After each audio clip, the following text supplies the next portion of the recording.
IPL 2025-এর প্রথম ম্যাচেই ঈশান কিষানের batting তাণ্ডব। সেঞ্চুরি করে বুঝিয়ে দিলেন তিনি এখনও ফুরিয়ে যাননি। তাকে দলে না নিয়ে মুম্বাই ইন্ডিয়ান্স কতটা বড় ভুল করেছে তার যোগ্য জবাব দিলেন তিনি। আজকের ভিডিওটি এক কথায় ফাটাফাটি হতে চলেছে।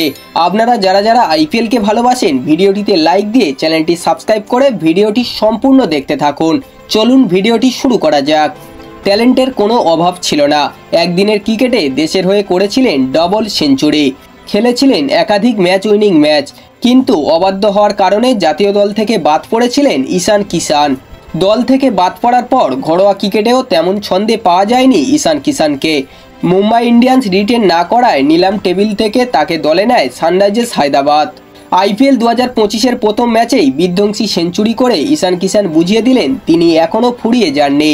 রাজস্থান রয়্যালসের বিরুদ্ধে মার্কাটারি ব্যাটিং করে মাত্র 45 বলে সেঞ্চুরি করেন ঈশান কিষান। প্রথম উইকেট পড়ার পর ক্রিজে আসেন ঈশান কিষান। হায়দ্রাবাদের ইনিংসের ভিত গড়ে দিয়েছিলেন ট্রাভিস হেডের ঝোড়ো ব্যাটিং। আর ঈশান কিষান মাঠে এসে শুরু থেকেই রাজস্থান বোলারদের নিয়ে ছেলে খেলা শুরু করেন। শেষ পর্যন্ত 47 বলে 106 রানের অপরাজিত থাকেন ঈশান কিষান। 11টি 4 ও 6টি 6 সাজানো তার এই দুর্দান্ত ইনিংস। এছাড়া 31 বলে 67 করেন ট্রাভিস হেড। নীতিশ রেড্ডি 15 বলে 30, হেনরিক ক্লাসেন 14 বলে 34, অভিষেক শর্মা 11 বলে 24 করেন। 20 ওভারে 6 উইকেট হারিয়ে 286 রান করে সানরাইজার্স হায়দ্রাবাদ, যা আইপিএলের ইতিহাসে দ্বিতীয় সর্বোচ্চ স্কোর। 287 রান সর্বোচ্চ স্কোর, যা গতবার করেছিল সানরাইজার্স হায়দ্রাবাদ নিজেই। বন্ধুরা, এই ছিল আজকের ভিডিওটি।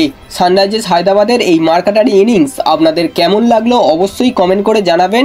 ভিডিওটি ভালো লাগলে একটা লাইক করে দেবেন এবং এই ধরনের ক্রিকেট নিউজ সবার আগে পাওয়ার জন্য চ্যানেলটিকে অবশ্যই সাবস্ক্রাইব করে দেবেন।